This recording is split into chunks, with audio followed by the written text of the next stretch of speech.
हम लोग जो हैं अब थर्ड कैटेगरी हमारे पास जो आ रही है वो आ रही है पेनिट्रेशन इन्हांसर्स की।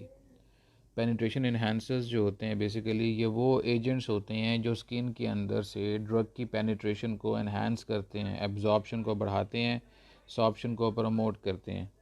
जनरली वाटर या हाइड्रोकार्बन्स या सल्फ ऑक्साइड जिसमें डाईमिथाइल सल्फ ऑक्साइड है जी। So pyrrolidines, fatty acids, esters, alcohols, azone, surfactants, amides, ये सारी की सारी जो हैं ये इन्हेंसर्स की टाइप हैं। और ये सारी की सारी इन्हेंसर्स की टाइप्स जो हैं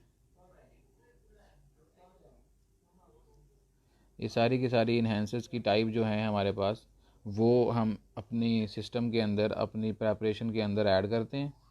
और एंड इन रिज़ल्ट क्या होता है कि आपकी जो पेनिट्रेशन है ड्रग की वो इन्हेंस हो जाती है। ठीक है जी। इसी के अंदर हमारे पास लिपिड एक्शन भी आता है। लिपिड एक्शन के अंदर हमारे पास एजोन आती है, टर्पीन्स आती हैं, फैटी एसिड्स आते हैं, डीएमएसओ है, अल्कोहल्स हैं। ये लिपिड के ऊपर जाके एक्शन करते हैं तो जो स्ट्रेटम कॉर्नियम होती है उसको डिस्टर्ब करते हैं। अच्छा, अब यहाँ पे अक्सर बच्चे ये क्वेश्चन करते हैं कि ये डिस्ट्रप्शन जो है ये डिस्ट्रप्शन क्या स्किन को ज़्यादा रप्चर करती है? तो नहीं, ऐसी बात नहीं होती। सिर्फ स्किन के अंदर कुछ पोर्स होते हैं, उन पोर्स को थोड़ा सा ओपन कर दिया जाता है जिसकी वजह से या वो एरिया जहाँ पे लिपिड बाइलेयर होती है उसको थोड़ा सा उसमें पोर्स बनाए जाते हैं जिसकी वजह से ड्रग फिर वहाँ से पेनिट्रेट कर जाती है। ठीक है जी। इसी के अंदर हमारे पास जो पेनिट्रेशन एनहांसर्स हैं एक तो लिपिड एक्शन करवाते हैं जैसे मैंने आपको बता दिया, ये साथ में ही हमारे पास प्रोटीन मॉडिफिकेशन भी आती है। ठीक है। अब प्रोटीन मॉडिफिकेशन के अंदर हमारे पास आयनिक सरफेक्टेंट्स हैं, डिसाइल मिथाइल सल्फाइड इंट्रैक्शन है। ये कैराटीन जो प्रोटीन होती है आपकी स्किन के अंदर उसके साथ इंटरेक्ट करती हैं और उसके अंदर जो डेंस स्ट्रक्चर्स होते हैं उनको ओपन कर देती है और कैराटीन को मोर परमिएबल कर देती है। ठीक है जी। सरफेस एक्टिव एजेंट्स जो हैं वो भी पेनिट्रेशन ऑफ स्किन को इन्हेंस करते हैं। ठीक है, ये भी इसके अंदर हम लोग ऐड कर सकते हैं। इसके अलावा अगर हम पेनिट्रेशन वाइज देखें तो सबसे ज़्यादा जो पेनिट्रेशन होती है वो एनाइनिक सरफेक्टेंट की होती है। फिर उससे सबसे ज़्यादा जो पेनिट्रेशन करवाते हैं वो एनाइनिक सरफेक्टेंट करवाते हैं। उससे कम जो हैं केटाइनिक सरफेक्टेंट करवाते हैं और सबसे कम जो हैं वो नॉन आयनिक सरफेक्टेंट्स जो हैं वो पेनिट्रेशन करवाते हैं। ठीक है। अगर आप पीएच को बढ़ा दें, and increase pH, action of the anionic surfactants is attenuated at more alkaline pH. तो इसका मतलब ये है कि जो अनायनिक सरफेक्टेंट हैं वो अल्कलाइन पीएच पे ज़्यादा इफ़ेक्ट करते हैं। ठीक है जी। जो फोर्थ मैकेनिज़्म है जिससे पेनिट्रेशन इन्हांसर्स जो हैं काम करते हैं वो पार्टीशनिंग प्रमोशन है। ये पार्टीशनिंग प्रमोशन जो है हमारे पास, इसमें हमारे पास सॉल्वेंट्स हैं जो चेंज करते हैं सोल्यूशन की प्रॉपर्टी को और ये chemical environment of the skin को प्रमोट करते हैं जिसकी वजह से जो पेनिट्रेशन पार्टीशनिंग है ऑफ द मॉलिक्यूल वो बढ़ जाती है। ठीक है। इन शॉर्ट हम इसके अंदर ये कह सकते हैं कि जो इथाइल अल्कोहल है वो पेनिट्रेशन ऑफ नाइट्रोग्लिसरीन को बढ़ाती है। होता क्या है कि हम लोग अपने फॉर्मुलेशन के अंदर हमारे पास मल्टीपल इंग्रेडिएंट्स होते हैं तो एक इंग्रेडिएंट जो है वो according to its partition coefficient वो दूसरे इंग्रेडिएंट की प्रमोशन थ्रू द स्किन को बढ़ा देता है। ठीक है। ये ऐसे ही है जैसे हम पार्टीशन कोफिशेंट डिफाइन करते हैं और हमारे पास जो आपकी सेपरेटिंग फनल होती है जिसमें आप एक तरफ ऑयल ले लेते हैं और एक तरफ वाटर ले लेते हैं और दोनों ही इनसॉलेबल होते हैं और आप ड्रग को किसी एक फेज़ में से दूसरी फेज़ में लेके जाना चाहते हैं तो वो according to the solubility of the drug या partition coefficient of the drug वो ड्रग किसी एक सॉल्वेंट से दूसरे सॉल्वेंट में मूव करती है जिसमें उसकी ज़्यादा सॉलेबिलिटी होती है। तो सेम केस जो है वो इधर भी है हमारे पास कि हमारे पास सॉल्वेंट ऐसे हम लोग ऐड करते हैं। कुछ सॉल्वेंट भी पेनिट्रेशन एनहांसर्स होते हैं, वो ऐसे सॉल्वेंट हम लोग अपनी प्रेपरेशन के अंदर ऐड करते हैं जो किसी ड्रग की या जिसको हमने बॉडी के अंदर इनकॉर्पोरेट करना होता है या एडमिनिस्टर करना होता है उसकी पेनिट्रेशन को बढ़ा देते हैं। एग्जाम्पल जो है यहाँ पे वो हमारे पास आ रही है इथाइल अल्कोहल की। अगर आप इथाइल अल्कोहल को ऐड करते हो एज एन इंग्रेडिएंट तो उस केस के अंदर हमारे पास पार्टीशन हमारे पास जो इथाइल अल्कोहल ऐड होगी with respect to penetration enhancer, तो ये नाइट्रोग्लिसरीन या एस्ट्राडायोल जैसी ड्रग जो हैं इनकी एब्जॉर्प्शन को बढ़ा देगा। ठीक है जी। तो मैं फिर से ये सारा कुछ जो है वो रिपीट करता हूँ। पेनिट्रेशन इन्हेंसर्स जो हैं बेसिकली ये हम लोग तब अप्लाई करते हैं जब स्किन के अंदर हमने ड्रग की पेनिट्रेशन को बढ़ाना हो। तो हम जब अपनी ऐसी फॉर्मुलेशन जो स्किन पे अप्लाई करते हैं इसके अंदर हम लोग पेनिट्रेशन इन्हेंसर्स को भी हमेशा ऐड करते हैं। ये पेनिट्रेशन इन्हेंसर्स जो हैं ये स्किन के अंदर जाके 4 डिफरेंट वे से काम करते हैं। पहला इनका वे होता है लिपिड एक्शन, दूसरा वे होता है प्रोटीन मॉडिफिकेशन, तीसरा वे होता है हमारे पास 3 वे से काम करते हैं। पहला वे होता है हमारे पास लिपिड एक्शन का, दूसरा वे होता है हमारे पास प्रोटीन मॉडिफिकेशन का, और तीसरा वे होता है हमारे पास पार्टीशन प्रमोशन का। लिपिड एक्शन के अंदर हमारे पास ये होता है कि आपकी जो हमारे पास एनहेंसर्स होते हैं ये जाकर लिपिड जो बाइलेयर होती है उसको प्रोटेक्ट करते हैं और उसके दरमियान जो पोर्स होते हैं उसको ओपन कर देते हैं। प्रोटीन मॉडिफिकेशन में हमारे पास यही पेनिट्रेशन एनहांसर्स जो हैं जो प्रोटीन हमारे स्किन में अवेलेबल होती हैं, ख़ास तौर पे केराटिन जो केराटिनोसाइट्स के अंदर होती हैं, कोरियोसाइट्स के अंदर होती हैं, उनको जाके उनके स्ट्रक्चर को अल्टर करते हैं और उनके दरमियान उनके स्ट्रक्चर को मोर परमिएबल बनाते हैं और वहाँ से फिर ड्रग जो है वो सिस्टम के अंदर मूव कर जाती है।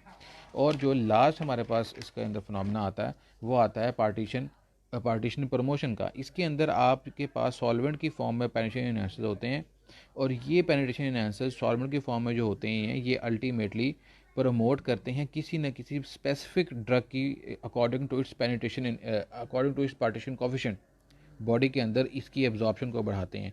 तो इसके अंदर हमारे पास इथाइल अल्कोहल की एग्जांपल है जो नाइट्रोग्लिसरीन या एस्ट्राडायोल की जो एब्जॉर्प्शन है उसको यहाँ पे बढ़ाया जाता है। नेक्स्ट हमारे पास जो इसमें कैटेगरी आ रही है वो हमारे पास आ रही है एमल्सीफायर्स की। सो फोर्थ कैटेगरी इसमें हमारे पास फॉर्मुलेशन कंसिडरेशंस के अंदर वो हमारे पास है एमल्सीफायर्स भी हम लोग ऐड करते हैं हमारी जो सेमी सॉलिड प्रेपरेशंस हैं।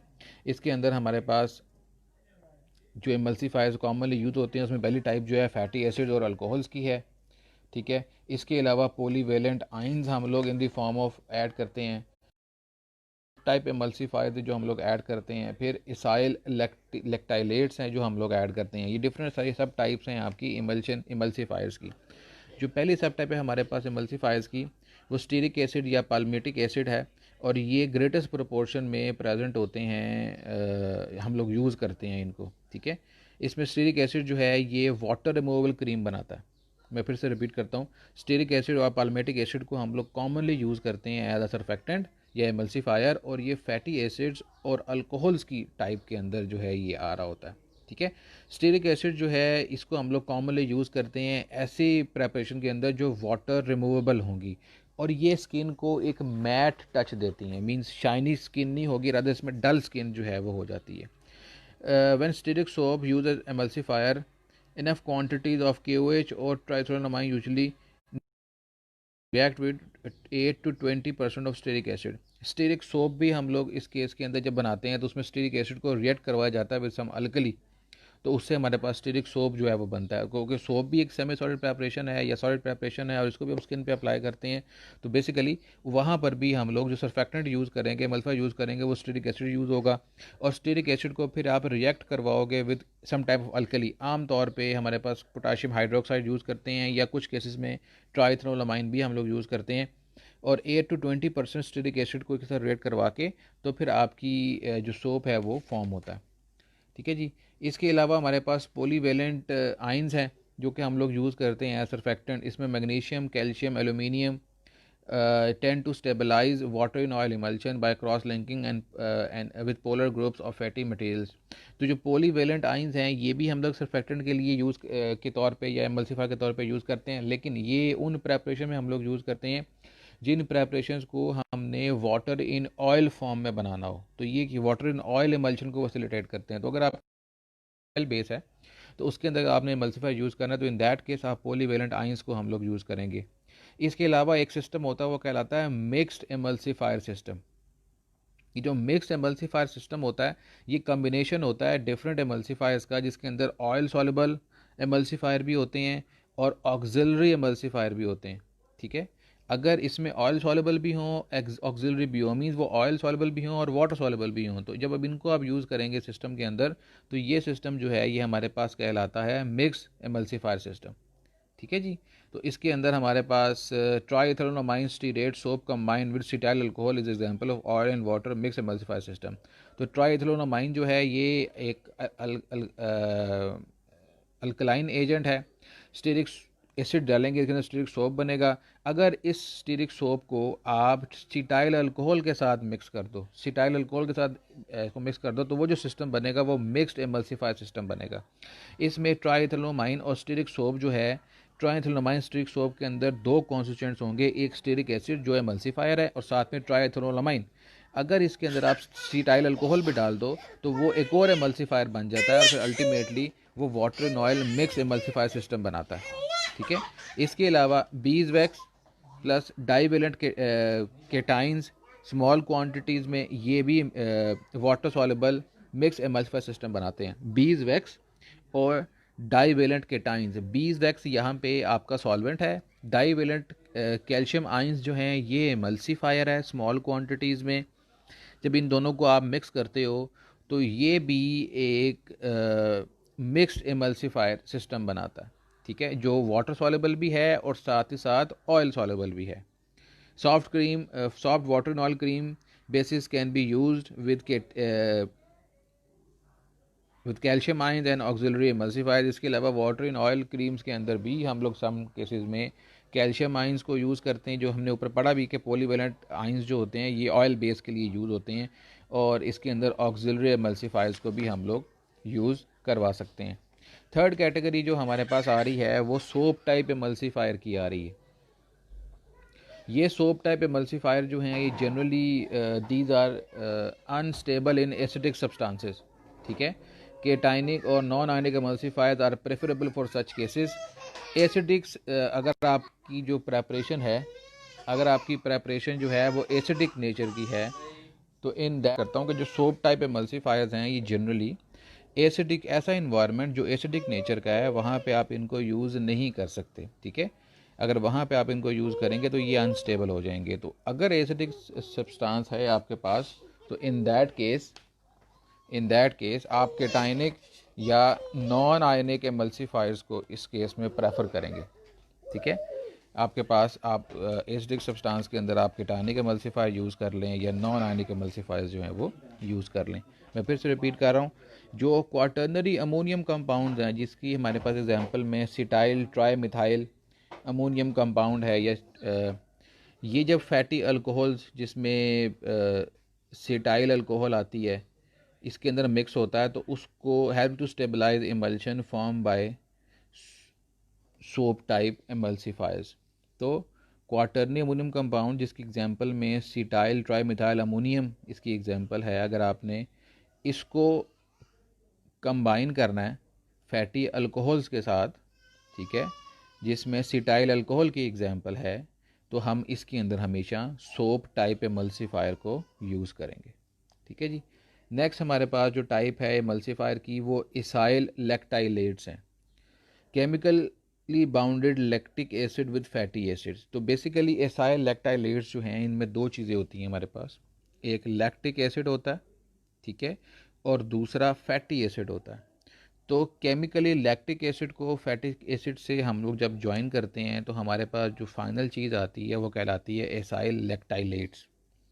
ये नॉन इरिटेटिंग होते हैं स्किन को और आई को, लेकिन माइल्डली नॉन इरिटेटिंग होते हैं। ठीक है, स्किन के ऊपर इनका जो फील होता है वो इमोलिएंट होता है। ये दोनों किस्म के एमल्सीफायर्स होते हैं, ऑयल इन वाटर भी होते हैं और वाटर इन ऑयल भी होते हैं। In oil in water sodium salts are preferred for use. तो एसाइल लैक्टाइलेट्स के जो सोडियम सॉल्ट्स होंगे, अगर आपने ऑयल इन वाटर इमल्शन बनाना है तो उसके अंदर ये प्रेफर किया जाएगा sodium salts of acyl lactylates को। ठीक है जी।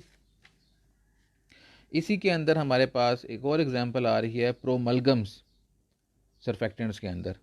ये प्रोमलगम्स जो होते हैं ये सीरीज़ ऑफ नॉन आयनिक एमल्सीफायर्स होते हैं। ठीक है, ये भी मिक्सचर होता है फैटी अल्कोहल्स का और देयर इथॉक्सीलेट्स का। ठीक है, तो फैटी अल्कोहल के साथ अगर उनके एथॉक्सीलेट्स को आप मिक्स कर दें, ethoxylates of fatty alcohols and fatty alcohols को अगर आप मिक्स करें तो आपके पास जो एंड प्रोडक्ट बनेगा वो कहलाएगा प्रोमलगम्स। ये प्रोमलगम्स दो टाइप के होते हैं, type D and type G. ये दोनों टाइप्स एक दूसरे से डिफ़र करती हैं with the according to their melting points और उनकी कंसिस्टेंसी बेसिस पे। मैं अगेन रिपीट करता हूँ, प्रोमलगम जो हैं these are of two types, D type और जी टाइप, और ये दोनों टाइप्स एक दूसरे से डिफ़र करती हैं with respect to their melting points and their consistencies. जी जो डी फॉर डॉग, जो डी टाइप है ये थिकर एमल्शन प्रोड्यूस करती है। अगर आप इसको यूज़ करेंगे तो विस्कस एमल्शन बनेगा, ठीक है। और कंपैटिबल है with anionic surfactants, sodium लोराइल sulphate और केटाइनिक सरफेक्टेंट्स जिसके अंदर हमारे पास क्वाटर्नरी अमोनियम कंपाउंड्स आते हैं। इन एनाइनिक के अंदर सोडियम लोराइल सल्फेट के साथ ये कंपैटिबल है और केटाइनिक के अंदर क्वाटर्नरी अमोनियम कंपाउंड के साथ ये स्टेबल है। डी टाइप जो है इसके अंदर वो क्रीम बनाती है, अभी मैंने आपको बताया विस्कस। जी टाइप जो है वो लिक्विड इमल्शन बनाती है, ठीक है। सो डी फॉर डॉग, जो डी टाइप है वो विस्कस इमल्शन बनाएगी, और जी फॉर गोट जो जी टाइप है वो हमारे पास लिक्विड इमल्शन जो है इसके अंदर प्रोड्यूस करेगी। अब अगर आपको इंटरमीडिएट विस्कोसिटी चाहिए, ना ज़्यादा थिक हो ना ज़्यादा लिक्विड हो, तो उस केस में फिर आप कुछ प्रोपोर्शन डी टाइप की और कुछ प्रोपोर्शन जी टाइप की, इन दोनों को आपस में आप मिक्स कर लेंगे और आपके पास डिज़ायर्ड कंसिस्टेंसी जो है वो आपको इसके अंदर मिल जाएगी। तो यहाँ पे जी हम इसको ख़त्म